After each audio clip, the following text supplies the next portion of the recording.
Assalamualaikum ayah bunda di channel Cerita Rakyat. Setiap kehidupan pasti ada ujian, dan setiap cinta punya rahasia yang terkadang bikin hati goyah. Hari itu seorang pria tampan datang ke salon kecantikan mewah, bukan sendiri tapi menggandeng wanita lain yang bukan istrinya.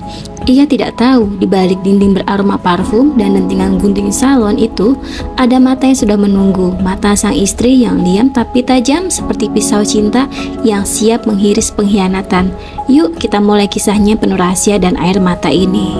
Rina menatap cermin besar di ruang kerja salon mewahnya, Aurora Lux Beauty, yang berkilauan dengan lampu kristal dan aroma lembut melati. Di pantulan cermin, ia melihat sosok wanita yang tampak kuat dan berkelas. Namun, matanya menyimpan letih yang tak bisa disembunyikan. Sudah 3 tahun ia membangun salon itu dari nol, ditemani suaminya Fajar, pria yang dulu membuatnya yakin bahwa cinta bisa jadi rumah. Dulu, mereka berdua seperti tim yang sempurna. Fajar membantu di bagian keuangan dan promosi, sementara Rina mengurus layanan dan pelanggan. Mereka tertawa bersama, makan siang di tengah jadwal sibuk, dan merencanakan masa depan dengan semangat. Tapi semua itu kini tinggal bayangan. Fajar makin sering datang ke salon. Jika datang pun hanya sebentar untuk menandatangani dokumen, lalu pergi dengan alasan rapat mendadak atau klien penting. "Mas Fajar sibuk banget ya sekarang, Bu?" tanya Sinta, asisten kepercayaannya, sambil merapikan produk skincare di etalase. Rina tersenyum tipis. Iya, mungkin proyeknya lagi banyak. Namun dalam hatinya ada perasaan aneh, perasaan yang sulit dijelaskan, antara curiga dan menyangkal. Malam itu, saat Rina sedang menutup laporan bulanan, ponsel Fajar yang tertinggal di meja ruang tamu berbunyi. Nama di layar membuat napasnya tercekat. Maya, sebuah pesan masuk. "Mas, besok jadi ya ke salon yang aku bilang kemarin. Aku pengen tampil cantik di depan Mas." Rina menatap layar itu lama, tapi tangannya gemetar. Ia mencoba berpikir rasional. Mungkin itu hanya teman kerja, tapi emoji hati dan nada manja itu terlalu pribadi. Ia menaruh ponsel itu kembali ke meja, menatap keluar jendela, tempat lampu-lampu kota berkelip seperti bintang yang tak tahu luka di bumi. Esok paginya, Rina bangun lebih pagi dari biasanya. Ia memutuskan berangkat lebih awal ke salon karena hari itu ada beberapa pelanggan penting. Namun, di kepalanya hanya ada satu pertanyaan yang berputar. Salon mana yang akan Fajar datangi dengan wanita itu? Sekitar pukul 10, salon mulai ramai. Rina memeriksa daftar reservasi. Di antara nama-nama pelanggan VIP, ia melihat satu entry baru yang menarik perhatiannya. Fajar dan Maya, couple spa plus deluxe hair treatment, ruang VIP 02. Jantung Rina serasa berhenti berdetak. Tangannya hampir menjatuhkan buku reservasi. Ia menatap nama itu berkali-kali, memastikan matanya tidak salah. Tapi di sana jelas tertulis nama suaminya. Sinta datang menghampiri sambil membawa handuk bersih. "Bu, pasangan baru itu sudah datang. Yang cowok ganteng banget pakai kemeja putih. Katanya pengen layanan khusus buat pacarnya." Rina hanya terdiam. Senyumnya kaku, seperti topeng porselen yang hampir retak. "Oh iya, baik, suruh mereka tunggu di ruang VIP ya.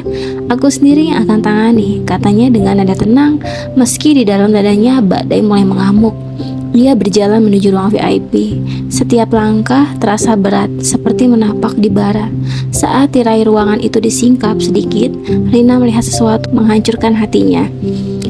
Fajar sedang memegang tangan Maya, menatapnya dengan lembut. Tatapannya yang dulu itu milik Rina. "Mas, nanti rambut aku disasak tinggi aja ya, biar Mas makin bangga punya pacar cantik," kata Maya sambil tersenyum genit. Fajar tertawa pelan. "Kamu udah cantik kok, gak perlu disasak tinggi-tinggi." Rina menutup tirai perlahan, matanya panas.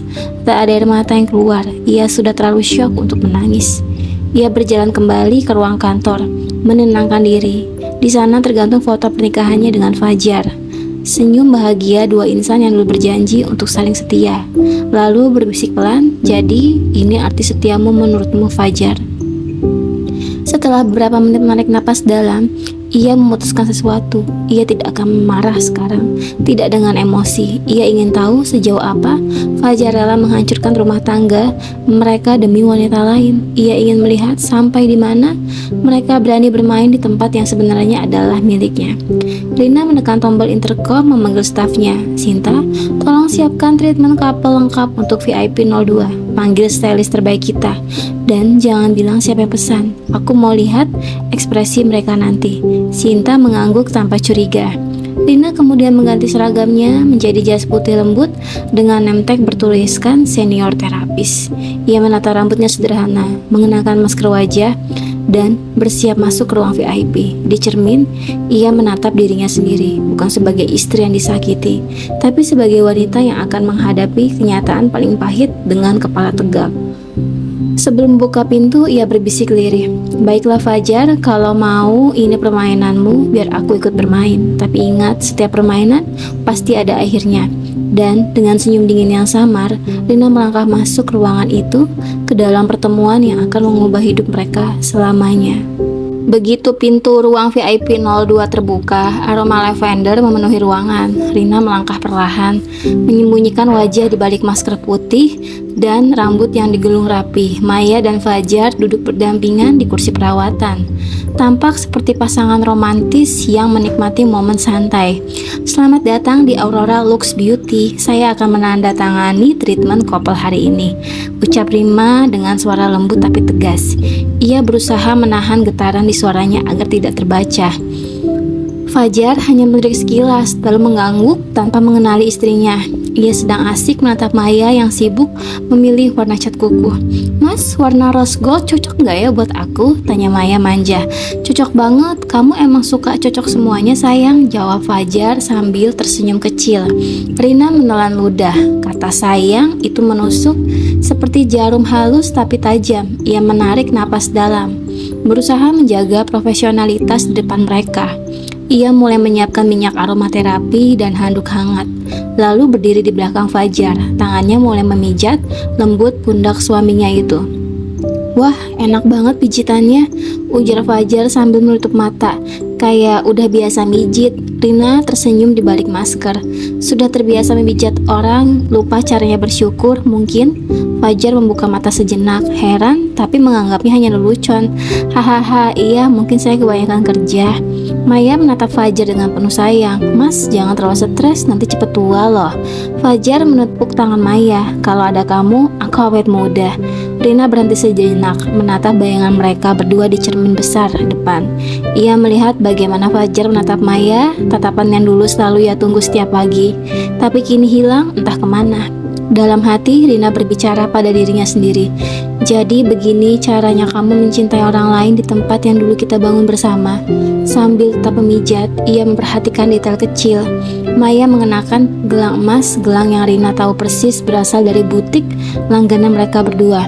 Hatinya semakin remuk, tapi ia tahu itu bukan saatnya menangis. Ia harus kuat. Ia harus mengakhiri drama ini dengan cara membuat Fajar menyesal seumur hidup. Beberapa staf salon masuk membantu, namun Rina memberi kode agar mereka keluar dan membiarkan ia menangani pelanggan itu sendiri. Ia tidak ingin ada saksi. Silahkan rileks Pak, Bu, saya akan berikan treatment terbaik yang bisa mengembalikan semangat dan mungkin juga kesadaran hati, katanya dengan nada samar. Fajar menutup mata, menikmati pijatan itu. Maya menoleh ke arah Rina dan bertanya dengan nada ramah, Mbak, udah lama kerja di sini ya? Tempatnya bagus banget loh, bosnya pasti orang yang elegan banget ya? Rina tersenyum di balik masker. Iya Bu, pemiliknya memang wanita yang luar biasa. Ia membangun tempat ini dengan cinta, tapi sayangnya cinta kadang dibalas luka. Maya terkekeh, tidak mengerti maksudnya. Wah, puitis banget Mbak, jangan-jangan Mbak pernah patah hati juga ya? Rina menjawab lirih, mungkin lebih dari sekedar patah hati Mbak. Saat sesi perawatan rambut dimulai, Rina menyisir rambut Maya dengan lembut. Ia bisa melihat jelas pantulan wajahnya di cermin depan mereka. Untuk pertama kalinya, Maya menatapnya lama, seolah merasa familiar. Mbak, saya kayak pernah lihat deh. Rina cepat menunduk menutupi wajah. Mungkin hanya mirip Bu, banyak orang yang punya wajah serupa. Fajar menimpali. Udahlah, fokus aja sayang, biar cepat selesai. Kita masih mau makan siang bareng. Rina berhenti sesaat. Kata sayang kedua kalinya diucapkan. Ia menarik nafas panjang, mencoba menahan air mata yang hampir tumpah. Di tengah suasana itu, manajer salon masuk tanpa sengaja. Bu Rina, ada pelanggan VIP lain yang ingin bicara langsung dengan... Kalimat itu terhenti. Semua menatap mata ke arah manajer itu. Rina buru-buru memberi kode halus dengan mata, tapi sudah terlambat. Fajar menoleh dengan ekspresi kaget. Bu Rina, katanya pelan. menatap wajah wanita di depannya yang mulai ia kenali. Rina melepaskan maskernya perlahan. Tatapan mereka bertemu, waktu seperti berhenti. Maya memucat, maksudnya dia istri Mas? Rina menatap keduanya dengan tenang. Suaranya lembut tapi penuh luka.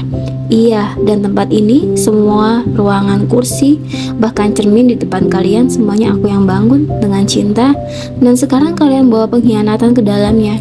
Salon hening, hanya suara AC dan detak jantung yang terdengar jelas. Fajar berusaha bicara tapi tak ada yang kata keluar. Rina menatap Fajar dalam-dalam, matanya basah tapi sorotnya kuat. Aku gak akan tanya kenapa, aku cuma ingin lihat sejauh apa kamu bisa menodai cinta yang dulu kamu janji jaga. Maya berdiri panik, mengambil tasnya. Mas, aku pulang dulu. Lalu berlari keluar tanpa menoleh lagi. Fajar mencoba mendekat. Rina, aku bisa jelaskan. Rina memotong cepat. Tak perlu. Aku sudah lihat semuanya dengan mata kepala sendiri. Ia lalu melangkah keluar dengan anggun, meninggalkan Fajar dan terduduk di kursi spa seperti lelaki kehilangan arah. Di luar, Rina menahan napas panjang, berdiri menatap logo salon di dinding. Disinilah, di tempat yang ia bangun dengan cinta, ia baru saja kehilangan cinta itu sendiri. Namun, di balik luka itu, matanya menyala dengan tekad baru. Dalam hatinya, ia berjanji jika hari ini cinta mengkhianatiku, maka besok akan bangkit lebih cantik, lebih kuat dari siapapun yang berani menghancurkanku. Hari setelah kejadian di ruang VIP, suasana salon Aurora Lux Beauty berubah muram. Para karyawan berbisik-bisik di sudut, membicarakan insiden antara Rina, Fajar, dan Maya. Walau mereka tak tahu seluruh cerita, mereka tahu ada badai yang baru saja melanda kehidupan sang pemilik. Rina menutup diri di ruang kantornya. Di atas meja terdapat cermin kecil. Cermin yang dulu digunakan Fajar untuk membantu pelanggan memeriksa hasil potongan rambut. Kini cermin itu hanya memantulkan wajah wanita yang patah hati namun masih berusaha tegar. Ia menatap pantulan matanya sendiri dan berbisik pelan. Rina, kamu harus kuat, kamu gak boleh tumbang karena orang yang gak tahu arti setia. Sore itu Fajar datang ke salon. Ia menunggu di resepsionis. Wajahnya kusut, kemejanya tak rapi seperti biasanya. Saya mau bicara dengan Bu Rina, katanya kepada Sinta, yang tampak ragu namun akhirnya mengetuk pintu kantor. Bu, Pak Fajar mau ketemu. Rina menatap kalender. Tanggal itu tepat hari jadi pernikahan mereka yang kelima. Ironis. Suruh dia masuk, jawabnya datar. Fajar melangkah masuk pelan, seperti seseorang yang takut menapak di lantai kaca yang bisa pecah kapan saja. Rin, suaranya parau. Aku minta maaf, aku gak bermaksud. Semua ini salahku. Rina tak menjawab, ia hanya menutup tumpukan dokumen di mejanya lalu berkata pelan, kalau kamu datang untuk meminta maaf, lakukan dengan cara yang lebih hormat. Jangan bawa rasa bersalah ke tempat yang kamu hianati. Fajar menunduk, suaranya hampir bergetar. Aku hilaf, aku cuma butuh teman bicara waktu kamu sibuk terus di salon. Maya cuma tempat pelarian, aku gak pernah niat ninggalin kamu. Rina tertawa kecil, tawa getir yang lebih mirip tangisan yang kehilangan suara. Teman bicara, lucu ya. Mas, dulu waktu aku lelah bangun usaha ini, siapa yang jadi temanku? Aku sendirian, Mas. Kamu sibuk main ponsel, sibuk rapat, sibuk dunia luar, tapi aku diam. Karena aku pikir kamu berjuang juga buat kita. Ternyata aku cuma berjuang sendirian. Fajar maju mendekat. Aku sadar aku salah, Rin. Tapi tolong kasih aku kesempatan buat perbaiki semuanya. Rina berdiri menatapnya langsung. Kamu tahu nggak, kemarin waktu kamu datang ke ruang VIP itu, aku sempat berharap semua itu cuma mimpi. Tapi sayangnya, aku sadar penuh. Aku yang pijat kamu, aku yang dengar kamu panggil dia sayang. Semua aku lihat sendiri. Fajar tertunduk. Aku malu, Rin. Harusnya kamu malu sejak awal. Jawab Rina tajam. Tapi nggak apa-apa, Mas. Mungkin Tuhan mau bukakan mataku di waktu yang pas. Suasana hening, hanya terdengar suara jam dinding berdetak pelan. Rina menatap cermin kecil di mejanya, lalu menatap Fajar lagi. Mas, aku bukan wanita sempurna, tapi aku tahu harga diri. Dan yang kamu hancurkan bukan cuma cinta, tapi juga kepercayaan yang aku bangun dari dasar. Fajar menatap wajah Rina yang tetap tenang meski matanya sembab. Aku tahu gak pantas minta maaf, tapi tolong Rin, jangan tinggalin aku. Rina menghela napas panjang. Aku belum tahu akan tinggal atau pergi, Mas.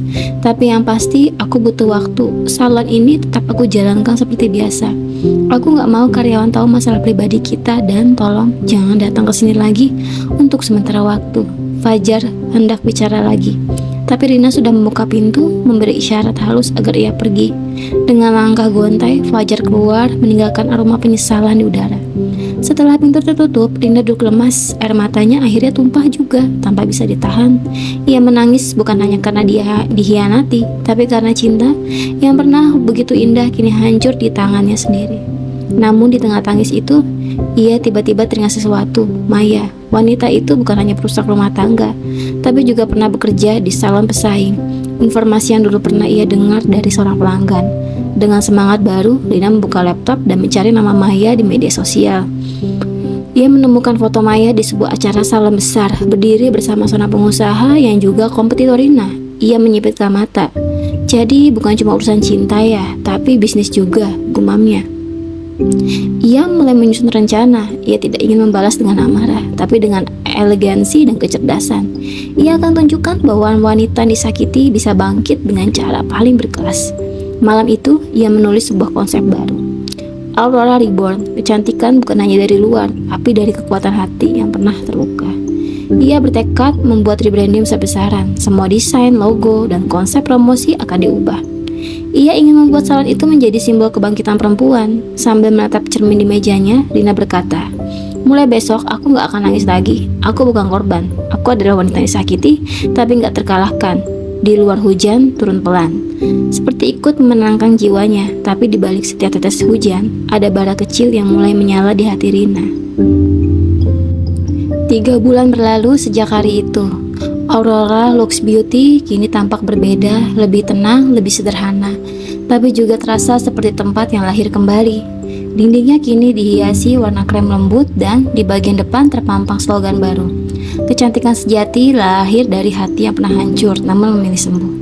Rina kini tampil lebih elegan dan tegas. Wajahnya yang dulu sering tersenyum lembut kini tampak lebih kuat tapi bukan dingin. Sementara itu, Fajar kehilangan segalanya. Setelah kejadian di salon, reputasinya di perusahaan menurun karena isu perselingkuhannya menyebar. Beberapa klien bisnis menjauh dan Maya, wanita itu pergi meninggalkannya setelah tahu Fajar tidak lagi punya jabatan tinggi dan uang melimpah. Suatu sore, Rina duduk di ruang kerjanya sambil meninjau proposal investasi baru. Ia kini tengah bekerja sama dengan sebuah perusahaan kosmetik Korea dan sponsor rebranding salon barunya di Bali, Renewable Spa and Wellness.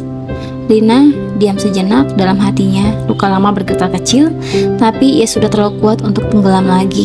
Fajar melangkah masuk, wajahnya tirus, matanya sayu. Ia bukan lagi pria percaya diri yang dulu mengenakan jas rapi.